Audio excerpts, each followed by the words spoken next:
Election commission کو رقم جاری ہوگی یا نہیں؟ وفاقی کابینہ اور پارلیمنٹ کا مشترکہ اجلاس آج۔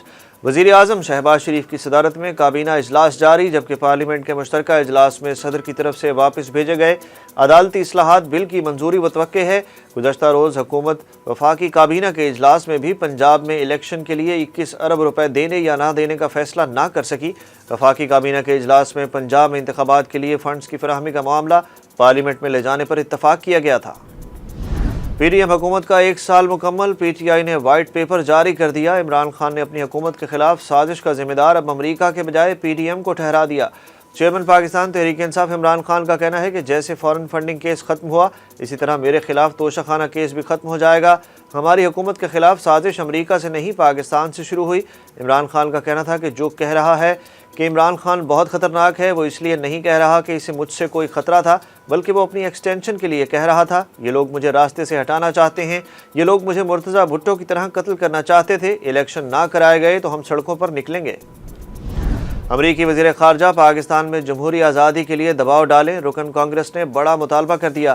امریکی کانگریس کی ریپبلکن رکن ایلیسا سلاٹکن نے کہا ہے کہ وہ 100 اراکین کانگریس سے وزیر خارجہ ٹونی بلنکن کو خط لکھوا رہی ہیں کہ وہ پاکستان میں جمہوری آزادیوں کے لیے دباؤ ڈالیں۔ میشیگن میں پاکستانی ڈاکٹروں سے خطاب کرتے ہوئے ان کا کہنا تھا کہ ہماری کوشش ہے پاکستان میں جمہوری آزادی ہو۔ پاکستان میں پچھلے چند سال جمہوریت کے لیے سخت رہے ہیں۔ جو جمہوری آزادیاں امریکیوں کو حاصل ہیں، پاکستانیوں کو بھی ملنی چاہیے۔ پاکستان میں یہ آزادی ہو کہ لوگ بتائیں حکومت کیسے قیادت کرے۔ عمران خان کو شامل تفتیش ہونے کے لیے اسلام آباد پولیس نے ایک مرتبہ پھر طلبی نوٹسز جاری کر دیے۔ تحریک انصاف کے چیئرمین عمران خان کو انسداد دہشت گردی ایکٹ کی دفعہ 7 کے تحت درج 6 مقدمات میں شامل تفتیش ہونے کے لیے وفاقی پولیس نے ایک مرتبہ پھر طلبی نوٹسز جاری کر دیے۔ نوٹسز سی ٹی ڈی کے انسپکٹر محمد اشرف کی جانب سے جاری کیے گئے۔ وفاقی پولیس کے سینئر آفیسر کے مطابق اگر عمران خان 3 طلبی نوٹسز مکمل ہونے تک شامل تفتیش نہ ہوئے تو پھر ان کے خلاف یک طرفہ کارروائی عمل میں لائی جائے گی۔ انسداد دہشت گردی کی عدالت سے شاہ محمود قریشی کی عبوری ضمانت میں توسیع۔ عدالت میں دفعہ 144 کی خلاف ورزی پر شاہ محمود قریشی کے خلاف درج 2 مقدمات کی سماعت ہوئی۔ عدالت نے شاہ محمود کے وکیل کے دلائل اور تفتیشی افسر کا موقف سننے کے بعد پی ٹی آئی رہنما کی دونوں کیسز میں عبوری ضمانت میں 29 اپریل تک توسیع کر دی۔ لاہور ہائی کورٹ نے پاکستان تحریک انصاف کے چیئرمین عمران خان کو پارٹی عہدے سے ہٹانے کی درخواست پر فیصلہ محفوظ کر لیا۔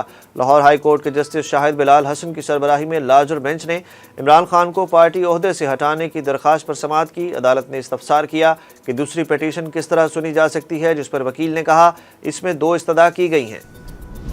حکومت نے توشہ خانہ کی تفصیلات پبلک کرنے کے فیصلے کو چیلنج کر دیا۔ وفاقی حکومت نے توشہ خانہ کی تفصیلات پبلک کرنے کی سنگل بینچ کے فیصلے کو لاہور ہائی کورٹ میں چیلنج کیا ہے، جہاں حکومت نے ایڈیشنل اٹارنی جنرل کے ذریعے اپیل دائر کر دی۔ حکومتی اپیل پر لاہور ہائی کورٹ کا جسٹس شاہد بلال حسن اور جسٹس رضا قریشی پر مشتمل 2 رکنی بینچ سماعت کرے گا۔ سنگل بینچ نے 1990 سے 2001 تک توشہ خانہ کی تفصیل پبلک کرنے کا حکم دیا تھا۔ عمران خان پر وزیر آباد میں قاتلانہ حملے کے واقعے میں مقدمے کے مدعی ایس ایچ او عامر شہزاد گزشتہ روز دل کا دورہ پڑنے سے چل بسے۔ Chairman P T I Imran Khan نے وزیر آباد حملہ کیس کی تفتیش میں اہم کردار اور مدعی مقدمہ ایس ایچ او عامر شہزاد کے انتقال کی تحقیقات کا مطالبہ کر دیا۔ عمران خان نے ٹویٹ میں کہا کہ ایس ایچ او عامر شہزاد میرے خلاف سازش کے پیچھے افراد کو بے نقاب کرنے میں ایک اہم گواہ تھے۔ عمران خان نے دعویٰ کیا کہ اس حوالے سے تشکیل دی جانے والی مشترکہ تحقیقاتی کمیٹی کے ریکارڈ سے بھی چھیڑ چھاڑ کی گئی ہے۔ خانپور میں ڈاکٹرز کے بچوں کو اغوا کرنے والے 4 ملزم ہلاک ہو گئے۔ پولیس کے مطابق تھانہ احمد پور لمحہ اور تھانہ کوٹ سبزل پولیس کا مسلح ملزمان سے فائرنگ کا تبادلہ ہوا، جس میں 4 ملزمان ہلاک جبکہ 2 فرار ہونے میں کامیاب ہو گئے۔ پولیس ترجمان کا کہنا ہے کہ ناکہ بندی پر موجود پولیس نے مشکوک کار کو روکنے کی کوشش کی، جس میں ملزمان نے فرار ہونے کی کوشش میں ناکہ توڑتے ہوئے رفتار بڑھا دی۔ پولیس پارٹی کے گھیراؤ اور تعاقب پر ملزمان نے کار چھوڑ کر پولیس پر فائرنگ کر دی۔ فائرنگ کے تبادلے کے دوران 4 ملزمان اپنے ساتھیوں کی فائرنگ سے ہلاک ہو گئے۔ پولیس کا کہنا ہے کہ ہلاک ملزمان نے کچھ دن قبل خانپور سے ڈاکٹر حسن کے بیٹوں شایان اور سبحان کو اغوا کیا تھا۔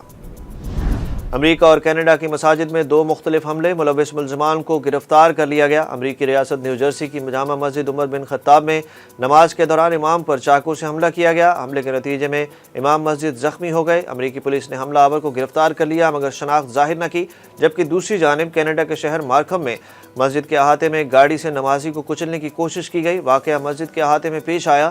کینیڈین پولیس نے 28 سالہ ملزم کو ٹورنٹو سے حراست میں لے لیا۔ پاکستان ایشیا کپ کی میزبانی سے دستبردار نہیں ہوگا، chairman P C B management committee کا